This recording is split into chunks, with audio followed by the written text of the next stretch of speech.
conocer, y es si existe algún seguro específico que cubra daños que puedan ser causados por un desastre natural, ya sea por lluvias muy fuertes, por ráfagas de viento también fuertes como lo que se vivió en Cartago en estos días. Algunos productos los pueden encontrar con el nombre de seguro comprensivo hogar, otros con seguro de todo riesgo. Lo importante es que cubra efectivamente todas esas cosas que usted mencionaba, el tipo de vientos huracanados, terremotos, temblores, huracanes, cualquier tipo de catástrofe de carácter natural que pueda estar prevista, ¿verdad? No solo en este caso las casas o los negocios o los bienes inmuebles, sino también los bienes muebles, los vehículos, por ejemplo. Ahora vimos mucha cuestión con los vehículos que quedaron atascados y todo.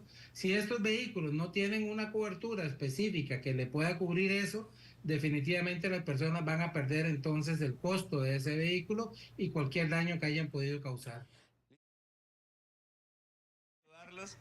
Feliz inicio de semana, y para usted que nos acompaña también espero que tenga un muy bonito lunes y sobre todo una semana más que maravillosa. Entramos en materia ahora sí. Lo sucedido en Cartago en días pasados nos pone a pensar cómo un desastre natural nos puede hacer perderlo todo de la noche a la mañana, y es que también surgen distintas interrogantes. Por ejemplo, hasta dónde un seguro cubre los daños por un desastre natural, por ejemplo con lo que sucedió en el Fello Mesa, o incluso qué pasa si considero que mi casa se inundó por las malas condiciones municipales. ¿Qué hacer en estos casos?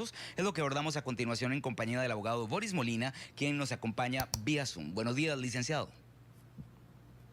Muy buenos días, José, y a toda la teleaudiencia de esta prestigiosa revista. Aquí estamos siempre a la orden. Muchísimas gracias, licenciado, y empecemos con algo que yo creo que es puntual también en saber y reconocer, y es si existe algún seguro específico que cubra daños que puedan ser causados por un desastre natural, ya sea por lluvias muy fuertes, por ráfagas de viento también fuertes como lo que se vivió en Cartago en estos días. Bueno, recordemos, José, que en el país tenemos 13 aseguradoras. La mayoría de ellas trabajan con lo que se llama seguros de daños y tienen cubierto, digamos, este tipo de catástrofes que se pueden presentar, ¿verdad? Algunos productos los pueden encontrar con el nombre de seguro comprensivo hogar, otros con seguro de todo riesgo. Lo importante es que cubra efectivamente todas esas cosas que usted mencionaba, el tipo de vientos huracanados, terremotos, temblores, huracanes, cualquier tipo de catástrofe de carácter natural que pueda estar prevista, ¿verdad? No solo en este caso las casas o los negocios o los bienes inmuebles, sino también los bienes muebles, los vehículos, por ejemplo. Ahora vimos mucha cuestión con los vehículos que quedaron atascados y todo. Si estos vehículos no tienen una cobertura específica que le pueda cubrir eso, definitivamente las personas van a perder entonces el costo de ese vehículo y cualquier daño que hayan podido causar.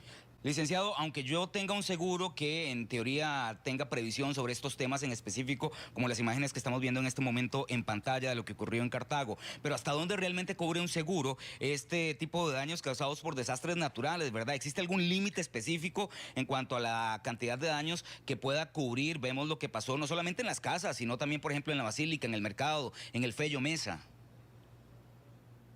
Bueno, todo es asegurable, José, y el límite lo pone normalmente las personas cuando toman el seguro o también en este caso las aseguradoras. Obviamente hay límites, digamos, razonables por los daños que van a ser cubiertos. Ninguna póliza le va a decir a usted que le cubre ilimitadamente los daños que se puedan percibir. ¿Por qué? Porque el seguro tenemos que comprender que es un negocio, no es una cuestión de caridad. Entonces siempre va a haber un límite y ese límite la persona lo va a poner. En este caso normalmente sucede que se pone el límite, por ejemplo, del valor de los bienes, sean bienes inmuebles o sean bienes muebles, o sea, el valor de la casa o el valor del vehículo, ¿verdad? Más en el caso de la casa, por ejemplo, lo que se llama el menaje de casa. Entonces, se asegura de manera comprensiva lo que tiene que ver con el inmueble como tal y además las cosas que están dentro de ese inmueble, porque cuando pasa una catástrofe de este tipo, a lo mejor las cosas que están dentro pueden ser un porcentaje muy significativo del valor total de la pérdida que se está produciendo con el daño que provoca, por ejemplo, un huracán o que puede provocar un tornado o la situación que vivimos en Cartago, ¿verdad? Licenciado, ¿qué debo hacer si mi seguro no cubre la totalidad de estos daños? Incluso si considero que la compañía de seguros está actuando de manera negligente.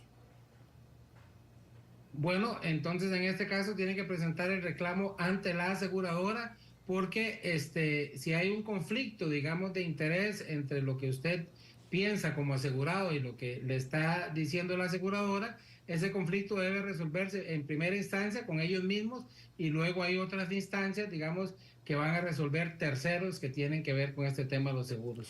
Licenciado, ¿hay algún tipo de exclusión común en estas pólizas de seguros en caso de algún desastre natural que uno deba de tomar en cuenta que del todo no van a tener algún tipo de cobertura? Claro, por ejemplo, cuando la persona se expone innecesariamente, digamos, al riesgo. Esa es una de las exclusiones, digamos, más típicas. Estamos en medio de un huracán, por decirle algo, y la persona tiene su vehículo asegurado y entonces sale en medio del huracán, saca el carro de la cochera y pretende ir a desplazarse a 1 kilómetro, 2 kilómetros después. Pues esa persona se expuso al riesgo de manera innecesaria, de manera negligente, y esa es una de las exclusiones típicas, ¿verdad?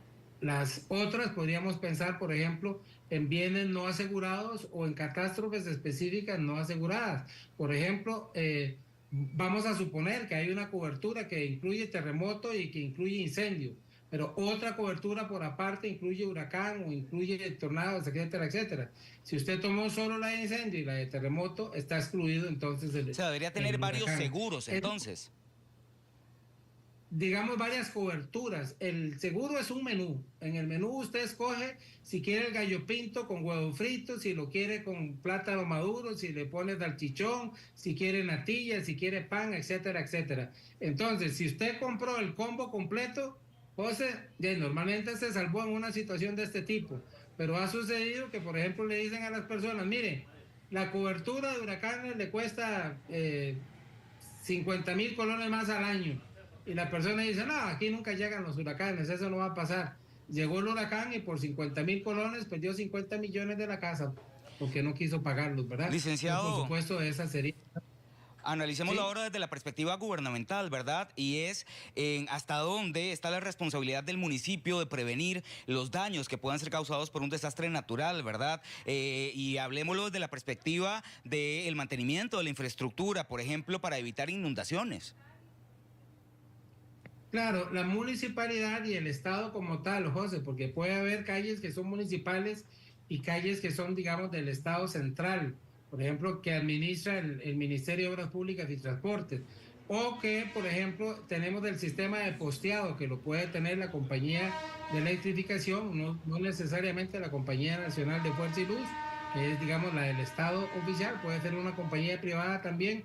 Entonces, vamos a suponer que estos postes de luz que habían puesto estaban negligentemente mal puestos, ¿verdad? O sea, las bases no estaban bien sustentadas y todo. Se vino un huracán, un poste de eso le cayó a una casa, ahí tenemos responsabilidad del Estado. ¿Por qué? Porque no es solo el tema del huracán, es que no habían tomado las previsiones necesarias. Entonces, el artículo 1045 del Código Civil, que es el que establece la responsabilidad civil por el daño que causa una persona a un tercero, incluye también a las instituciones del Estado, sea en la municipalidad, que es el gobierno local, o sea una institución del gobierno central. Igual tendrá que pagar si se logra demostrar que hubo algún tipo de negligencia, algún tipo de impericia, que no se tomaron las previsiones del caso para poder proteger a la población, porque con base en el artículo 50 de la Constitución Política, el Estado es el obligado a brindar el mayor bienestar a los ciudadanos. Licenciado, ¿qué pasa si yo considero que la inundación, perdón, de mi casa se debió a las malas condiciones municipales? ¿Hasta dónde incluso puedo yo demandar al municipio por negligencia en el mantenimiento de una infraestructura? Esa es una muy buena pregunta, José, porque normalmente vemos que las inundaciones se pueden dar, por ejemplo, por el mal tratamiento del alcantarillado. Entonces, saturan las alcantarillas, vienen las lluvias, viene una tormenta, viene un tornado, cualquier cosa de este tipo, ¿verdad? Y entonces se saturan las alcantarillas y terminan inundando las casas. Y cuando inundan las casas, se lleva la refrigeradora, se lleva los muebles, destruye la casa, etcétera, etcétera.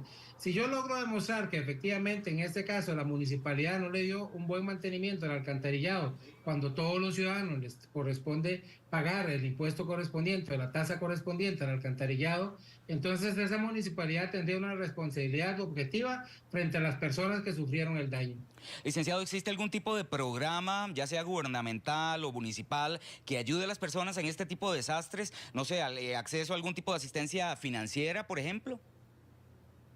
Claro, tenemos la Comisión Nacional de Emergencia que tiene sus distintas regionales en todas las provincias del país.